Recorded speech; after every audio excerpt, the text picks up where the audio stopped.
Good morning.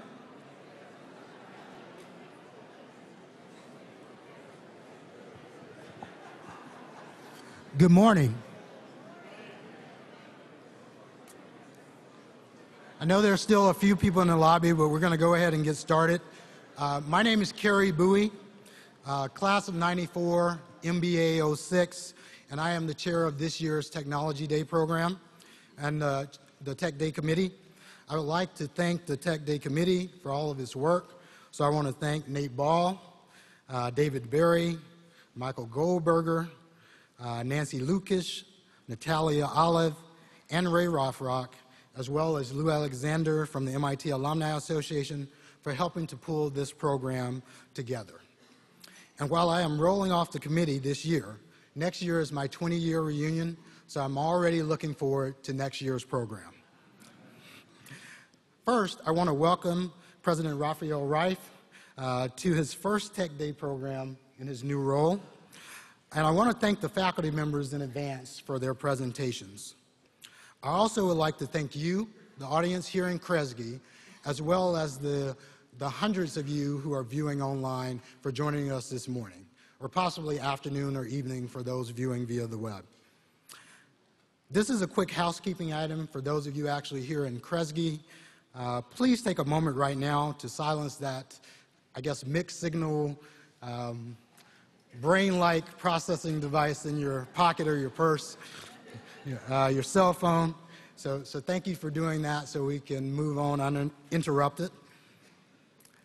The theme of this morning's program is Unraveling the Workings of the Brain, which will give us insights into some of the groundbreaking work that's being done here at MIT.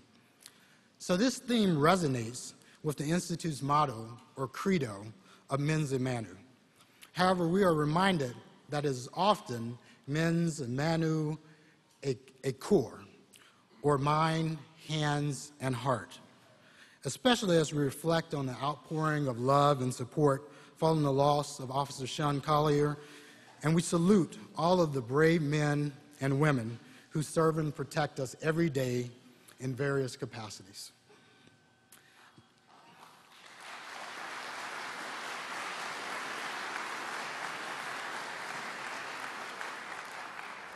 Now, it is my distinct honor to introduce Judy Cole. Judy is the Executive VP and CEO of the MIT Alumni Association. I first met Judy in the fall of 2009, but I really got to know her in my capacity as a director on the board of the Black Alumni of MIT, BAMIT. Judy exhibits a soft touch with individual alums while maintaining a firm grasp of the collective issues that concern us all. Judy and her staff are tremendous assets to the Institute and to alumni all across the world. Judy will open today's program, so please join me now in welcoming her to the stage.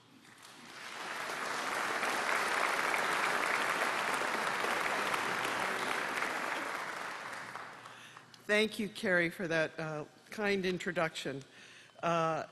On behalf of the MIT Alumni Association, I too would like to extend a hearty welcome to all of you here in Kresge, as well as the many people we hope are watching us on the web as this is streamed. Tech Day, as you know, is one of the association's signature programs that gives alumni, parents, and friends a window into MIT and an opportunity to learn a bit about the outstanding work that happens on this campus. As Kerry mentioned, the theme of today's program is Unraveling the Workings of the Brain, and we are delighted and honored to have our 7 distinguished MIT faculty members making presentations on some of the incredible work they are doing. To start us off, we are especially honored to have MIT's 17th president, Rafael Reif, with us this morning. President Reif is just completing his first year in this role. He has been instrumental in the development of edX, MIT's not-for-profit online learning initiative, which, as of May 21st, was composed of 27 leading global institutions. Who knows, by now it may be more. President Reif assumed a key leadership position at MIT at a time of much change in the landscape of higher education. This morning, he joins us to give us some reflections on his first year as president and what he has learned. Following his remarks, President Reif will take questions, so please write them down on the 3x5 cards that are available. If you didn't pick one up on your way in, there will be staff members in the aisles from whom you can get them, and the staff members will collect them, and we will bring them up to the stage after President Reif's remarks.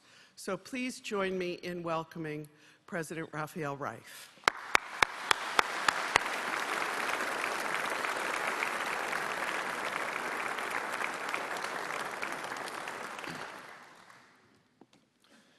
Good morning. Yeah, let's do it a little louder. Good morning. Good morning. That's a better way to start Saturday. Thank you, Judy, and thank you, Carrie, for putting together such a great program with my colleagues here today. Let me start by thanking you all for being here. It's really meaningful to all of us to see you coming back to campus, and I hope that you keep doing that for a very, very long time. We welcome you here. We're delighted you're here, and I'm delighted to be here myself. We do want to save a great deal of time for questions, but I want to give you, as Judy said, a few reflections of my first year on the job. As you know, I was provost for 7 years, and in that role, my major concern was MIT's operations. In fact, I should add that during most of those years, I shared that role of being responsible for the operations with a remarkable MIT alumni, a person who is in the room this morning, Terry Stone. Where is Terry? There she is. Terry, a great deal of the accomplishments of the past administrations are due to Terry Stone, and she has been an unsung hero, and I just want to recognize her today. So in that role, I was, and Terry was with me, responsible for MIT's operations, and that meant worry about everything going on at MIT. So I didn't have to worry about thinking how great MIT is, because of course, if you are doing operations, you know. And most of the time, all I do is dealt with faculty issues. I must tell you, I'm delighted to tell you, none of the 7 people talking to you today gave me any headaches while I was provost, which is good news. But that was the main concern we had. As president, you have a different role. In many, you have a variety of different roles, but one of them is being the face of MIT and telling others about MIT. The great news is that MIT has a terrific brand name. It's really a global brand name. It's truly amazing. Anywhere you go, people admire MIT, which is the great news. The not so great news is that they don't know why they admire MIT. But they admire it, which was a good start. So I find myself spending time explaining to people what MIT is. Because, of course, MIT is this university, and they figure it's full of smart people, so that's why we admire MIT. And in fact, as all of you know, MIT is not just another place filled with smart people. It's not just another place with classrooms and labs and faculty and students and dorms. It's a very unique and a very different place. And my role has been to try to tell people about that. And that has been a little bit of fun. So I want to share with you what it is that I tell others. I mean, you know MIT, so maybe you can basically understand what I'm saying, but more importantly, let me see whether what I'm saying is something that you agree with. And I would love to hear feedback on what I'm saying as well and how I'm positioning MIT. So let me start with the following. MIT has an amazing mission statement. It starts with, has a paragraph, and I'm going to just take a few of the highest points in my view, but it starts saying advance knowledge and educate students. And of course, what's unique about that, there are probably 100 universities in America that educate students and advance knowledge at the same time. So that does not set us apart. But somewhere in there, MIT also says in the mission statement, bring knowledge to bear on the world's great challenges. Now that is a little more unique. I challenge you to go and look at any other university of your liking and to find that aspiration or that view that is part of their job, part of their role, part of their mission to work or bear knowledge, bring knowledge to bear on the world's greatest challenges. It's quite an aspiration. But then he continues on and says, to work, and a few other words there, but it concludes by saying, for the betterment of humankind. There is no other place, no academic place in the land that has those two components. And MIT lives that mission statement every day. Now, of course, once you say things like that, people want to know, well, tell me more about those challenges and tell me more about what you've done. So let me tell you what I share. And this is where I start my, my attempt at identifying trivia questions to answer. So let me explain what I mean by that. Let me give you a sense of MIT by the numbers and give you a sense and try to give people who don't know MIT, because you do know, a sense of the impact of MIT first by the numbers. So I start with Nobel Prizes. MIT got its first one in 1944. It was a physics a person working in the Rad Lab. MIT actually got 3 Nobel laureates from the Rad Lab at the time, in those years. And the work had to do with the development of the radar technology, which was so instrumental on the Second World War. So that's 1944, and that's when we got the first one. Nobel's has started being awarded in 1901, so it took us 43 years to get to the first one. Remember, MIT was growing up at the time. How many total MIT members of the MIT alumni, but I mean members of the MIT community, but I mean MIT faculty, staff, and alumni. How many members of the MIT community have received Nobel Prizes? The number is quite remarkable, 78. So 78 members of the MIT community, and by that I mean faculty, staff, and students, and of course alumni. That's remarkable, and when you come to, you realize that about a little over 800 Nobel Prizes have ever been awarded. The MIT community gets 9%, a little over 9% of all of those ever awarded. That's a remarkable number. Now, of course, everybody's competitive. So if I tell you MIT got 78, you would ask, well, who got more? Well, 3 universities have more than MIT. Columbia, Cambridge in the UK, and Chicago. 3 remarkable institutions. However, I'll make a couple of observations. First of all those 3 are much older. So therefore, they had a very good head start over MIT. And to prove my point, I checked how many which university has had more Nobels than MIT since 1944, when MIT got the first one.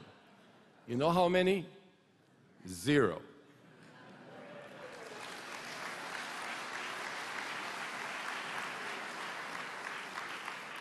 I think that's remarkable.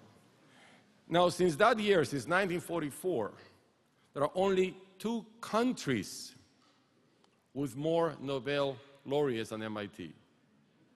And those are the US and the UK. Not bad company. Let me go to the other extreme. So this is research. This is the impact on research. How about entrepreneurship? That's the other end, moving the research into society, to the marketplace. So then we have the study from the Kaufman report, and we're updating that study. So these numbers are from 2001. But at the time, right now we have 127 living alumni. At the time, a little over 10 years ago, living alumni have founded 26,000 active companies. 26,000. Now, you are from MIT, do the number. This means about 5, the ratio 5-to-1 alumni to companies. They do create 3.3 million jobs, more than 2 million in the US, and $2 trillion, a little over that, in global revenues. That would place the MIT nation as the 11th economy in the world. And this is as of 2001. Those are not bad numbers. Every year, and this is, I'm going to the other extreme, every year 20 to 25 companies start using MIT IP. Every year. And we have, of course, a tremendous innovation ecosystem around MIT, the whole Kendall Square area. which 20 years ago, you remember it very well, right now has over 600 companies, a large number of them using MIT IP. So by the numbers, there is no other institution that has so much impact in society, going from basic research all the way to helping and moving the economy. So of course, when you say things like that and people get impressed, then you want to have some examples. And that is hard. I have a list of examples of what MIT people have done for humankind. And the list is extremely long. But I want to just highlight a few that will resonate with some of you. And I want to start with the radar technology, because that's how MIT started being very well known as an entity nationally and then eventually globally. And that's how we got the first Nobel, as I said. But let me keep going. Inertial guidance systems. Any one of you that had to fly to come in here had to try one of those. And that's what we use every day. A great deal of the technology that enables computing and mobile technologies came from MIT or MIT alumni. Digital HDTV came from MIT. A great deal of the internet traffic is run by a company. It runs through a company that is just a couple of blocks from here, Akamai. There's a nice story with Tim Berners-Lee, who is the inventor of the World Wide Web, and he's also an MIT faculty. He was concerned in the early days of the World Wide Web that the internet traffic was getting so intense, so huge, that there were significant congestions. So he talked to a fellow named Tom Leighton, who is in our faculty as in the math department, and said, do something about it. That's what happens at MIT, just do something. And actually, he thought of something, and he thought of an algorithm that became the key of the company Akamai that runs a great deal of the internet traffic. Right here, 2 blocks from here. You go to Kendall Square, you see a building, that's where Akamai is. Cancer drugs, quite a few of them came from MIT, and that also a result of a few Nobel laureates in our Koch Institute. The basic science that led to the MRI came out of MIT. The basic science that led to the GPS came out of MIT. The whole field of information theory and communications, with the very classic paper by a fellow named Claude Shannon, some of you may remember or may know of him, a 1948 paper on a mathematical theory of communication. Claude Shannon, class of 1940. The whole field of modern molecular biology that started with Salvador Luria, right here at MIT. The whole field of modern economics. Now, you may blame the situation of the world on that, but nobody had a better one. So the whole field of modern economics came from Paul Samuelson, right here at MIT. And I can keep going. So the list is huge, and I just touched a few that I thought, and I have a few more here, but I'm not going to read it, but there is so much that MIT has done, and again, the point is to tell people not just the numbers, but a little bit of what actually happens. And then people want to know, well, so what's going on right now? That's what you did for us before. What about today? Well, you're going to hear some of it today. I mean, there is a tremendous amount of work on the mind and the brain that I think is really the next frontier in which we are doing spectacular work, and you're going to hear some of it. But I can give you more examples. Renewable energy, we're doing a great deal of work on that. In solar cell technology, a great deal of work on that. Poverty alleviation, a great deal of work on our place. We continue to do a great deal of work on cancer, prosthetics. You probably have heard quite a bit of that coming out of the Media Lab. Exoplanets, looking into the cosmos. Dark matter. I mentioned in a small group that one of the most exciting things that I thought we were working on is on dark matter, because it's more than 80% of the universe, and we don't know what that is. And these alumni in the room, neither from science nor from engineering, said to me, so what do I care about dark matter? I can't see it. But I think it's important. And we want to expand and work in water. Water, if we're not careful, could be the next oil. Healthcare is a major issue to the nation and the world, and we're going to just make some emphasize that. And manufacturing, innovation, entrepreneurship, other areas we want to explore. And of course, one area that we are paying a great deal of attention today is the future of higher education. These are very turbulent times. We've got to steer the ship in the right direction, and I believe we're the best positioned institution to do something like that. So with that, let me stop. And the only bad news with the system that we're using right now, of you asking questions via little cards here, is that normally in an audience, when I see hands, I see faces I am afraid of, and I don't take their questions, and faces that I'm not. Now, I won't be able to see any faces, just cards, so hey, let them come. Thank you. Let me answer your questions.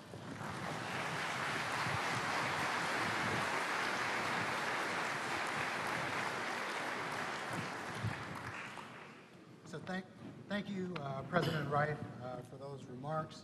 I have a few questions, and maybe some more will come up as you're going. The first three I have are all sort of linked, and so I'll try to blend them together.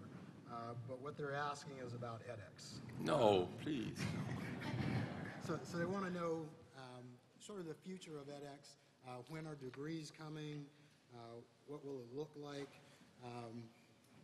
You know, how will we integrate that online experience with the campus experience? Yeah. And also, how do we reach out to people who do not have internet access? Oh, I'm sorry.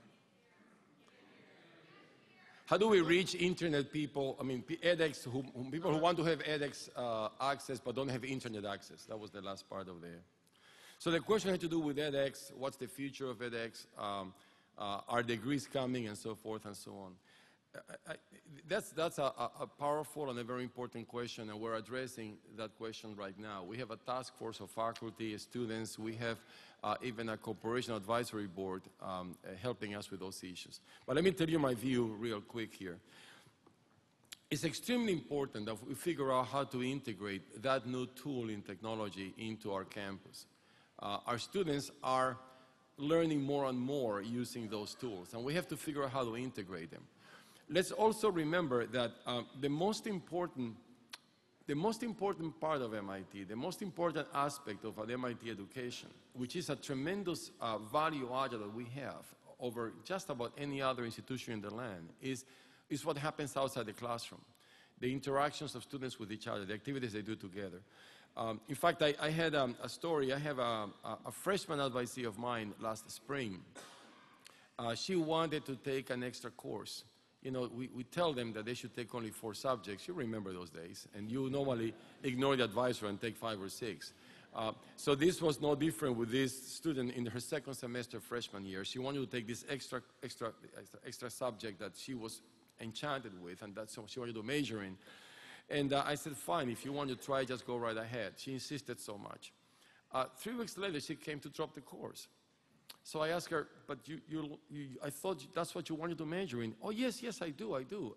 So why are you dropping it? Oh, because I found this Europe that I love so much, and I can't afford spending 6 hours in the class. I want to spend those hours in the lab. I think my point is students here learn outside the classroom a great deal. And we need to figure out how to use this technology that students are using more and more to give them the information they want when they want it, and to give them more opportunities to use the time they have on campus to do all the things they come here to do. So the basic point is we need to figure out how to use this new tool on our campus. And that's the most important goal we have right now with edX and MITx.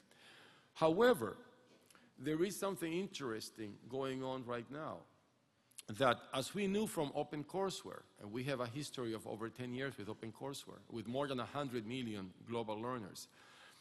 With MITx and edX is the same thing. We have individuals from the whole world, and I mean the whole world. There is no single nation in the world that is not taking MIT content right now. So when you think about that, the global implications of this tool are tremendous. What should we do with that? That's the question we need to answer. And I think there may be a way to integrate the global with the local to enrich the local even further. But the specific point about degrees, I don't see degrees coming in a very long time. I think the experience that you get, one thing is to come here to MIT and be in the classroom or be outside the classroom and learn from OCW or learn from MITx. But you really learn a great deal by interacting with others. The students here just collaborate and work together a great deal, and that's where a great deal of the learning occurs. In addition to the learning by doing and going to the lab and so forth, the online experience is quite good, but it's not the same as being here. So there is no way you're going to be identifying an online course and giving MIT credit for that, because the experience is completely different. But there is some huge potential there, and we need to figure out what that is, and that's the question we're addressing right now. Another question, in terms of, you talked about our position as a world leader tackling challenges. How do you see us continuing to position ourselves in those areas? I think we, all of us, can identify what are the biggest challenges the world faces that MIT can tackle. That's not too hard. I think what is hard is to recognize that in some of these areas, we cannot solve the world challenges by ourselves. In fact, our mission statement says, and I didn't quote that part, is work with others to address the world's greatest challenges. Because we cannot do things, when you attack something that is big, you cannot do it alone. When we talk about healthcare, we cannot do it alone. When we talk about water, we cannot do it alone. So that really means that our international collaborations have to be emphasized, have to be addressed. We have to work with others to address the world's greatest challenges. And the more we appreciate that, the more we can actually do a much better work for humanity, and actually at the same time enrich the education our students receive by being more connected with the rest of the world. Thank you. And we probably just have time for one more question. And so this one is directed at our pipeline. So how is MIT encouraging young people, so K through 12, and all young people, not just minorities, to become interested in math, science, and technology, because education definitely depends on this graduate and high school preparation? Excellent question. I think we try every way we can locally and with faculty to stimulate and to incentivize students to come to STEM education. But going back to the first question you asked, Kerry, one thing that we have noticed is that the impact that MITx, and we have a few subjects that are the freshman subjects on MITx, freshman physics, freshman biology, and the impact those subjects have had with kids has been tremendous. In fact, one wonders whether perhaps we may want to think of some of those subjects equivalent to like AP subjects for high schools. In many high schools that don't offer them. But we have seen an uptick of interest for a variety of this is mostly not K-12, but mostly high school, to figure out how to get to our material because it looks like it's fun and interesting, and because the MITx approach, the edX approach, is for you to learn almost like playing a game. And that's just the approach that kids relate to. So I think, again, we can reach people, and we have tried to reach people in individual gatherings, weekend events in which we bring kids to campus, summer events in which we bring kids from nationwide to campus. But the impact that we may have by doing things face-to-face is important, but we need to have a broader, a bigger outreach to kids. And I think this new technology may allow us to do that as well. All right. Thank you. Thank you very much. Now I have a question for you. I'm going to be here at the break. I told you what I tell others. You tell me what I was missing. Thank you very much.